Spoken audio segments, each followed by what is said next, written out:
Loh, kula itu karena hidup dengan istri saya sama anak saya. Jadi yang ngurus anak saya sendiri. Jarang kula ngurus saya dalam jarang. Ya, memang saya punya standar pakai kitab-kitab kados hikam. Saya ini merasa hidup di dunia itu sendiri. Sampeyan tak warai la Allah kana kotar. Imam yang ngarang hikam itu punya resep supaya kamu seneng terus. Liyaqil lama tafrahu bihi, mesti yakin lama tahzanu bihi. Usahakan sedikit sekali apa yang bikin kamu seneng, maka akan sedikit sekali yang bikin kamu susah. Jadi misalnya kula nih, jadi kiai misalnya cari wong ya kula kiai wong alim. Jelas nak ngalime ngalim, nak kiai rapati ya, nak ngalime jelas. Tapi nak kiai rapati. Nah, kan kiai tapi ra ngalim. Nah, kula nak darani wong alim malah muni ya jelas. Nak kiai rapati ya, kula rapati nurut tapi aturan masyarakat rapati napa. Nah, sampean kiai tapi ora napa ngalim. Ya beda. Enggak, ini memang bedanya jauh. Ya mungkin lebih kiai sampean cara derdek-derdek donga meyakinkan sampean. Tapi cara artine donga piye paham kula. Lha boten iki nyata, sampe rasa tersinggung. Napa barang-barang napa? Nyata. Nah, kula sering ditakoki kiai-kiai masalah. Resepnya apa jenis? Konjinan ratau susah, dal kita ratau wiridan, ratau mohon sisip. Resepnya ilmu itu gini kata hikam. Ulama yang kayak hikam itu pernah ngarang kitab tuh saking syukurnya, entah saking angkuhnya, terserah ngomentari. Kamu harus yakin bahwa di sisa hidup Anda itu tidak akan maksiat lagi. Sehingga kalau kamu ditakdir maksiat, anggap saja akhlu maksiatin kudirat alika. Anggap itu yang siapa yang menganggap mohal bahwa dia tidak akan dosa sampai mati, berarti menganggap Tuhan itu lemah. Karena cara berpikir kita kan bayangkan hidup itu 40 tahun lagi. Misalnya saya sekarang umur 40, bayang urip kadang 4 tahun meneh. Sampean misalnya umur selawe, bayang selawe tahun meneh. Sehingga menganggap dalam durasi selawe tahun kok orang maksiat kan mohal. Apalagi sampai sudah tahu maksiat itu bakatem, paham? Ya maksiat ya kelas-kelasan, nak bikin pacaran. Nak wong iso mau mah yo nakal, nak sing setengah soleh ya berbau proposal ya sesuai kontaknya dhewe-dhewe. Itu kan urusan masing-masing. Ya itu kan urusan masing. Wae wakisabu ala wa, ngono ora ana sing roh wae wakisabu. Ala. Ngrobongan wali songo, mbok kangen wali songo, mbok golek selisih wawahu napa? Alam. Sing roh pangeran piyam. Mbok kangen wali, mbok golek selisih margin. Niku pokoke wawahu napa? Ya itu kan urusan jenengan mbek pangeran, mboten urusan kula. Tapi tetap saya sebagai ulama mengingatkan, niat itu ditoto. Begini, ulama dulu tuh ngitung hidup itu hanya 2 menit 2 detik. Sehingga dia ya gampang saja. Kayak imam, kayak kanjeng Nabi itu, ya Rasulullah kenapa tidak menyediakan makan untuk besok? Loh, saya itu tidak yakin kalau hidup saya sampai besok. Ya sudah begitu cara, ya sudah tenang saja. Kalau sampean kan bayangkan hidup 4 tahun lagi, 5 tahun lagi, sehingga arah mangan ya wedi tenan. Padahal bolak-balik zaman cilik arah mangan tetep wedi. Jadi cara berpikir Nabi itu begitu. Begitu juga cara pikir sahabat, cara pikir ulama-ulama yang waras itu begitu. Loh, saya itu pernah melarat di Jogja zaman pertama merantau. Itu kalau santri saya bilang, Gus kok tidak punya beras nih? Tapi apa yakin nak sesuk urip palu? Kowe butuh mangan sesuk, anak sesuk ijek napa? Urip. Cara berpikir ulama itu begitu. Sehingga melihat maksiat juga gitu. Alhamdulillah aku ijek urip 1 detik, 2 detik, 2 menit. Sehingga hidup. Dan itu sudah cukup untuk lafadzkan la ilaha illallah. Makanya kata yang ngarang hikam, betapa murahnya Allah. Surga itu hanya bisa dibeli dengan 2 menit. Karena surga itu senilai la ilaha illallah. Miftahul jannah la ilaha illallah. Itu cukup 1 menit. Berarti surga itu regane mau 1 menit. Dan karena dia nganggap hidup itu 1 menit ke depan, la ilaha illallah, ya sudah. Dia ngitungnya hidup itu per menit. Kalau sampean kan enggak, per 10 tahun, per 20 tahun. Sehingga kriminal betul, cara pandang sampean itu kriminal betul. Sehingga bayang kudu di duwe, kudu di bojo, nak kiai kudu di pengaruh. Lah kalau saya enggak. Saya meskipun enggak sehebat itu, tapi mewarisi keilmuan mereka. Jadi misalnya saya jadi ulama, itu bayang di santri musito. Islam pokoknya ke Ahmadiyah ya gitu saja. Ya pokoknya ya sudah gitu. Orang bayangno santri sing pampinan takwa khusyuk salam tempel demen gelo, demen apa? Lo tanyakan santri-santri saya itu mungkin belum pernah nyuruh istri saya bikin kopi. Bisa dihitung. Karena saya itu sederhana saja. Misalnya saya pergi dari Jogja, ini yang nyata saya alami. Bayangno bojo gue semaca, gawekno kopi, bukakno lawang malah kecewa. Seperti umumnya orang kan gitu. Semerantau ada bayangno bojo gue nyuambut, digawekno kopi, digodhogno banyu hangat teman, bareng teko bojone wangep kukur-kukur. Karena tarifnya dia ideal, maka mudah kecewa kalau itu tidak terjadi. Nak kula mboten, sebayangno kaya Jogja, bojoku cek utuh Islam, nak salat 5 bulan ya sudah gitu. Pakai standar-standar yang minimalis. Saya dari rumah bangun sampai ngaji ya, pokoknya ya melek, terus ya sudah nak salat dem-dem napa. Mulane sudah gitu. Andai kan saya pakai standar maksimal, maka akan mudah kecewa. Rasulullah juga begitu. Rasulullah itu ngadepi Sayyidah Aisyah, itu ya begitu, ngadepi Hasan Husain. Sehingga tidak ada cerita Nabi mudah kecewa betul. Karena Nabi bayangkan anak istrinya itu ya minimalis sekali, urusan dunia loh maksudnya minimalis sekali. Misalnya Nabi pagi-pagi tanya, ya Aisyah apa ada sarapan? Enggak ya Rasulullah, ya idzan asumu, kalau itu saya puasa. Kalau sampean usul-usul lah digekno kopi wong wedok apa? Itu kan repot. Muni-muni itibak sunnah Rasul tapi tidak pernah sampean mendekati sunnah napa? Rasul. Sehingga ya tenang saja Nabi. Saya tuh alhamdulillah bisa niru dalam gitu-gitu tuh bisa. Makanya ini kiai muda paling enjoy. Banyak kiai-kiai yang sepuh itu kalau urusan gitu konsultasi sama saya. Gus saya apa kain. Ini kula era dekarep. Juga saya tidak pernah bayangkan apa tanggaku seneng aku atau orang ngaji aku kecil itu tidak pernah bayangkan. Sampai itu kan makhluk, tidak penting. Kecewa tidak kecewa itu tidak benar. Saya itu orang alim, ngerti ini warido kamat lubi, ora waridokum. Yang tak gulai ridane pengiran, ridane sing ngaji, ridane konsumen. Itu apa? Makhluk tidak penting. Itu harus dilatih. Harus apa? Sehingga orang itu kalau biasa sholat, maksudnya biasa ta'alluq dengan Allah, mesti la'alla katardo, mesti gampang puas. Karena dia iktifak ngalap cukup be Allah Subhanahu wa ta'ala. Saya sebagai manusia juga sering ditangisi istri. Misalnya saya sering ke Jogja sendirian. Nah ninggalan nopo, ninggalan ibu milih pengiran. Misalnya mati ninggalan ini paling aku mau ngapes nih suara. Paling uang nangis gue kegiatan. Bukan apa. Ingin saya bahwa konstitusi ulama itu masih iktimat alam. Kalau kita kan enggak. Cara berpikir kita ngaji itu ideal sing ono podium, sing ngaji kelaminan takwa kabeh, ketunan kaji kabeh, diluk kabeh. Kita akan pakai standar-standar yang dengan asumsi kita. Padahal Nabi dulu zaman sugeng al iman hahuna wa yusiru ila qalbihi sadrihi salah. Iman itu urusan hati. Komitmen sampean be Allah Subhanahu wa taala. Nah ini resepnya. Makanya kata hikam liyakillah ma tafrahu bi. Mesti yakinlah ma tahzanu bi. Sedikitlah kamu gembira dengan satu hal. Nanti akan sedikit kamu yang kecil. Artinya misalnya kados kula sebagai ulama seneng kula nu kok ijek iman. Ya nggak kayak wong awam. Ya sudah gitu. Jadi misalnya suatu saat kula jatuh. Yang ngaji saya gak seneng dadi kupeding. Wong sing seneng kula bubar kabeh. Kula ora susah, miskola darah bener. Gus saiki jenengan ora sing seneng. Ya tenang saja. Sing ora seneng makhluk ora jelas. Dan status mereka tetap layaduru walayang. Ini harus dilatih. Sehingga Nabi itu ya meskipun beliau itu perang, sahabatnya meninggal, ya tenang saja.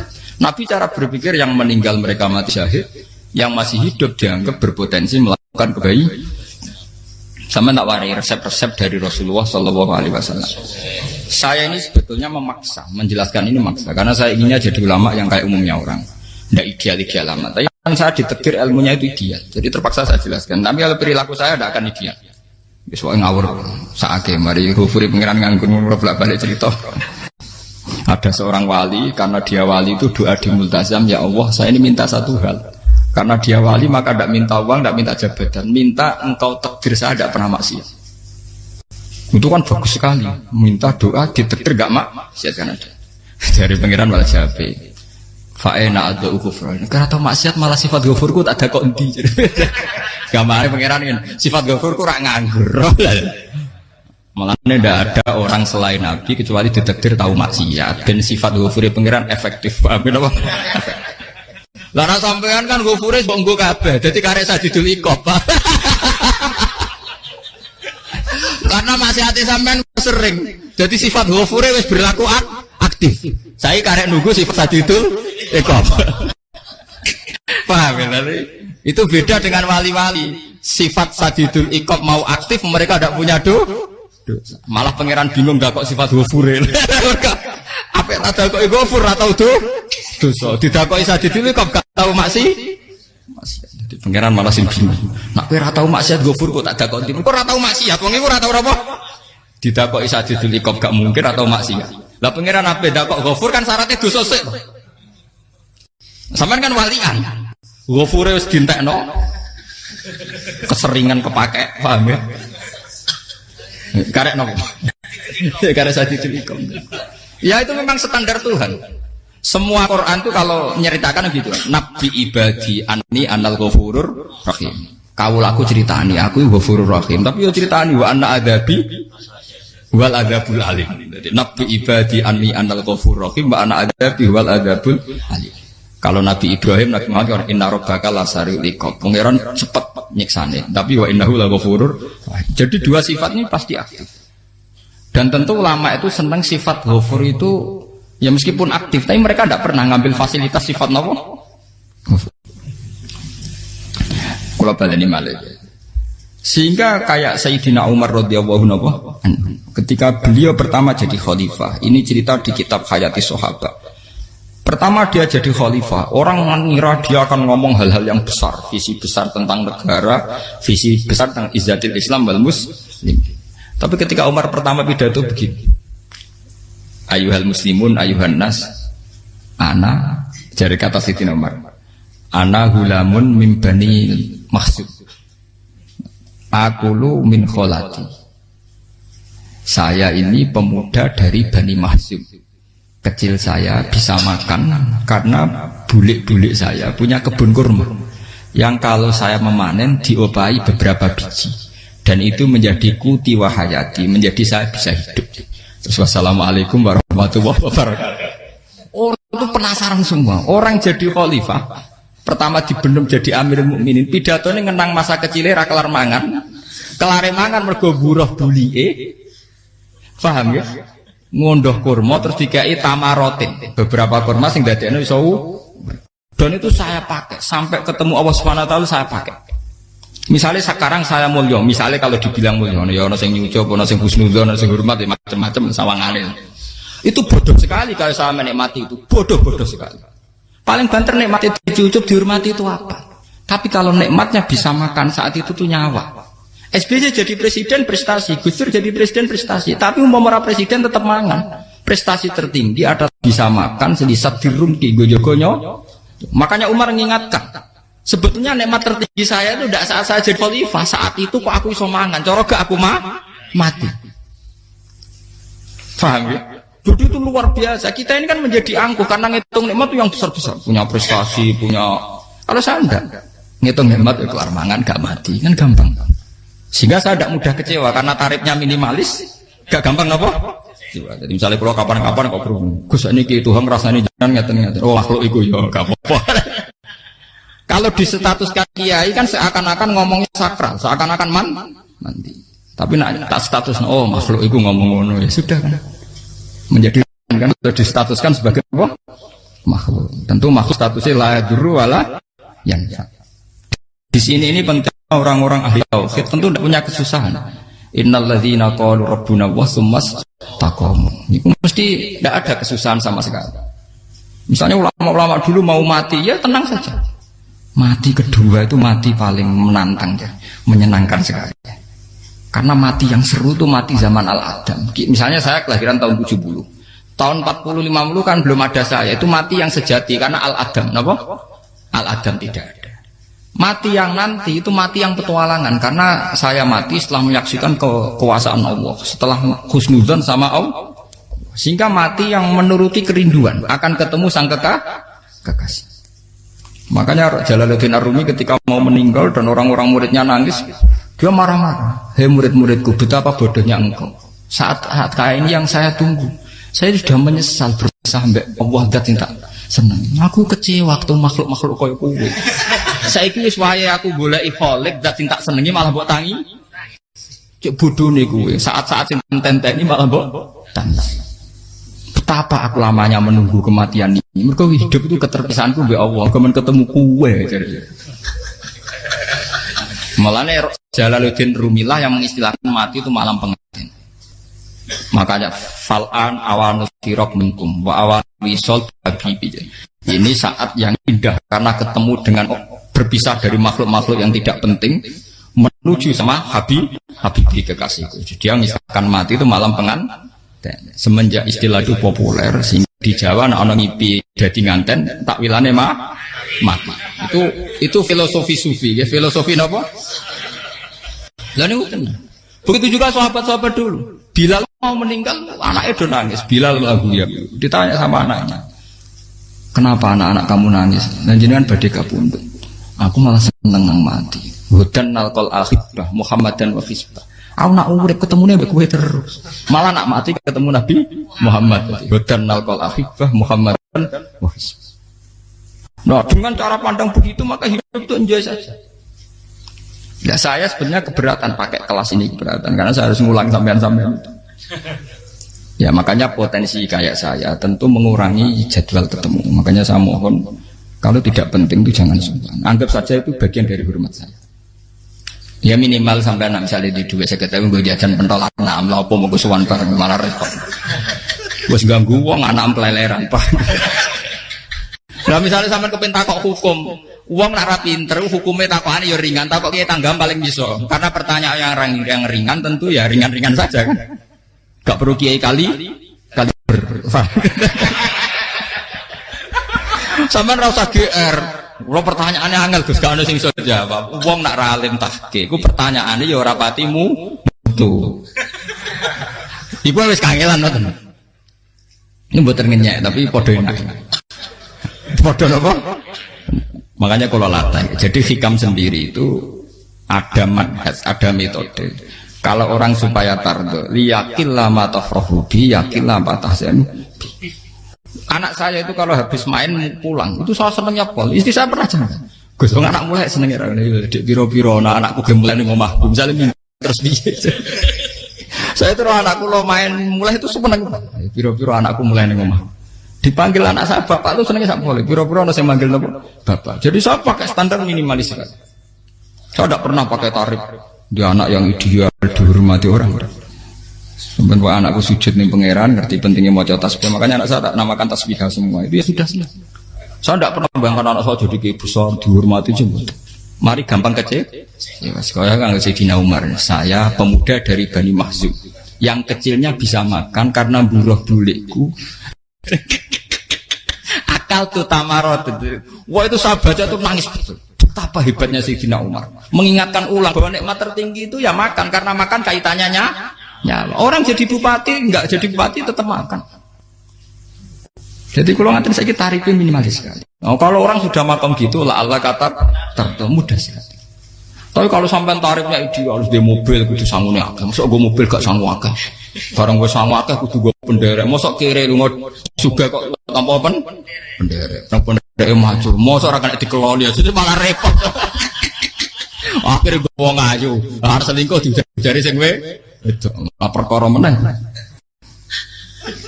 Mau ruwet nuruti tahapan-tahapan duniawi makanya resep kalau ingin itu kon sholat. Maksudnya sholat itu dihayati secara tauhid ya. Dihayati secara tauhid. Misalnya inna sholati wa nusuki wa mahyaya wa mamati lillahi rabbil alamin. Itu akan pasti Allah kata pasti mudah melihat alam ini ridho.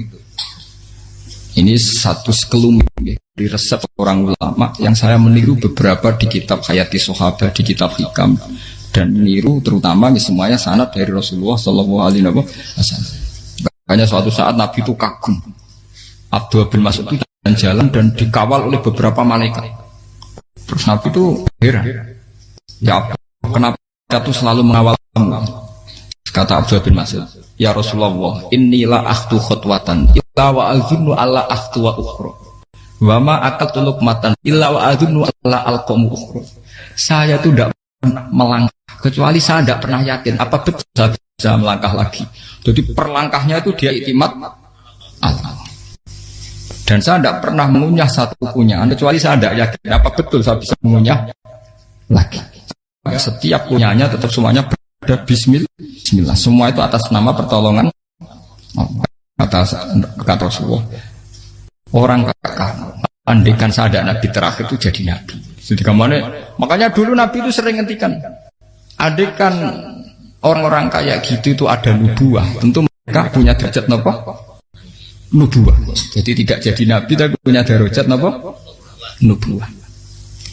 Lah orang yang cara berpikir gitu tentu tidak khawatir apa yang hilang dari dirinya karena dia berkontrak dengan Tuhan hanya per menit per detik. Kamu punya resep al-mu'min yusiru sana Allah min ayyakuna li nafsi dzakiron. Seorang mukmin yang sejati tentu kontraknya dengan Allah Subhanahu wa taala dan dia tidak pernah ingat dirinya sendiri. Kayak sampean pas umat tapiil, Allahu akbar, Allah maha besar, subhanak. Selalu ana wong ngrasani itu termasuk lali utange barang itu. Tapi yang jelas kan menjadi enjoy dengan dirinya sendiri. Paham ya? Menjadi enjoy dengan dirinya karena dia tidak sering punya kontrak dengan makhluk. Nah ini maksudnya Allah kamu. Janganlah Allah kata kamu pandang. Apa nak sholat terus kabul kajar. Apa nak sholat terus untuk duit ya bar. Karena cara pikir iso aja nak duit ya. Duit ya. Dan ini resep ya. Dan resep ini dari ulama-ulama yang istinad ila Rasulullah Shallallahu Alaihi Wasallam. Karena kalau Nabi itu memang cara pandang. Aisyah itu pernah ditanya. Ya Aisyah, saya ini ingin makan. Apa yang dari sahabat ini masih? Wah ya Rasulullah sudah habis karena tak kasihkan tetangga. Itu Nabi tidak marah-marah malah bilang, kamu benar Aisyah. Biru yang kamu kasihkan tuh yang masih. Kau nak daging dipangan dewe kadang nuruti nafsu. Nak dikekno wong sudah kau nuruti perintah pengen. Jadi kanjeng Nabi beneran Aisyah. Daging ijek. Mung klono tiyang malah ijek. Sing mbok sudah kau malah sing ijek. Cara berpikir Nabi itu begitu. Tapi tahu-tahu disederhanakan sunnah Nabi ya serbanan. Lah itu kan ya memang itu bagian dari sunnah Nabi, tapi sunnah seharga 10.000. Paham ya? Ya monggo mawon sampean sunnah Nabi serbanan gitu, tapi itu sunnah yang bisa dibeli dengan murah. Hakikatnya sunnah Nabi itu rata-rata bentuknya perilaku, napa? Sampeyan delok dawuh Aisyah tengene tiba berjanji kana khuluquhul Qur'an wa shimatuhul ghufran yansahu lil insan wa yafsahu fil ihsan wa ya'fu 'anil dzambi idza kana fi haqqihi wasababi. Kana khuluquhul Qur'an, nabi ku akhlak dasare wis kok Quran plek. Urusane akhlak. Wa shimatuhul ghufran, ciri utama sifatnya nabi gampang nyepuro. Yansahu lil insan. Dan nabi punya niat baik pada seluruh manusia. Wa yafsahu fil ihsan, sering melakukan ihsan. Lah nek sunah Nabi ngoten kan luwih sering kula Quran ya wis hafal mulan. Wasimatu kufran kula gampang nyebut sampean ngaji angop ya ora tau tamu. Yang sahulil insan kula bedina nate tiyang mulan. Wa yafsahu fil ihsan tak ge gampang. Kula mulan ora tau. Itu sakmene kudu podium kudu wong dilo ya ora. Pokoke anggere kiamat dia ya madhep mulon ya sudah. Loh itu kan dawuh Aisyah ketika ditanya kaifa kana khuluqu Rasulillah. Dan itu semua dijawab oleh ahwal, oleh sebuah perilaku. Tidak ada Aisyah jawab nganggo atribut. Oh Nabi itu serbanan. Tidak ada itu. Memang itu sunnah ya, satu itu sunnah kan jangan salah paham ya. Tapi itu sunnah yang tidak dijawab oleh Aisyah. Sunnah yang sampean jawab sendiri paham. Aisyah yang istrinya Rasulullah ketika ditanya kaifa kana khuluqu Rasulillah, beliau jawab kana khuluquhul Qur'an wa simatuhul ghufran yansahu lil insan wa yafsahu fil ihsan. Semuanya akhwal wa ya'fu 'anil dzambi idza kana fi haqqihi wa sababi wa idza dia haqqu wa lam yakun li ahadi mar'ahu badihatan haba wa idza ta'ahul miskinu ajaba yaqulul haqqa walau kana murra wa la yutmiru lil muslimin hisau wala. Semuanya itu akhwal, satu perilaku sosial. Saya mengakui kalau serbanan sunat. Ya saya ngakui. Tapi sunnah terus karena saya mewakili yang akhwal tadi yang apa? Lah mungkin untuk sampeyan monggo kalau untuk ngisi sunnah. Tapi mbok ya adil itu.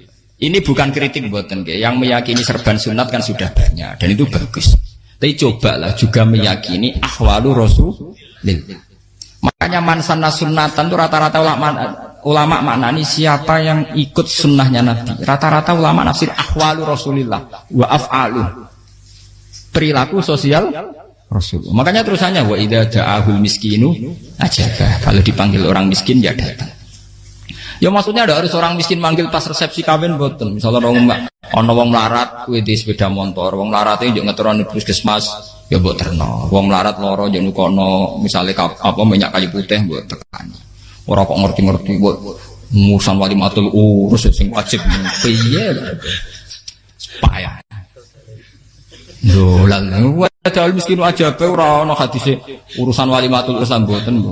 Kalau orang miskin manggil ya dalam riwayat hadis ya Nabi sering dipanggil orang miskin ya Rasulullah mbok datang ke rumahku ada apa terus ya Nabi saya tuh ingin rumahku sing elek jenengan nanti salat teng mriku ya Nabi datang ya salat saja ya ora jangan fi ayyi makanin aradta an usolliya fi kamu di tempat mana kamu seneng salat teng mriki ya Rasulullah ya Nabi salat sing ngundang ya waras pisan kenangan mek Nabi kok mae dienggo salat Nabi ampean tahu tanggung kiai kon salat kon promosekno anakmu iku paham dia itu nggak nunggu kersane ketampi PNS padahal kiai ini dia anak era PNS kalau dulu kan sahabat ngundang Nabi itu ya gitu ya Rasulullah saya itu ingin sekali engkau sholat di rumahku fa'takhidahu musallan kemudian tempat yang pernah engkau sholati mau tak pakai musola pribadi makanya masjid kiblat itu rumahnya sahabat karena dulu Nabi pernah sholat di satu tempat adalah ono perintah tahlilul kiblat itu di rumahnya sahabat.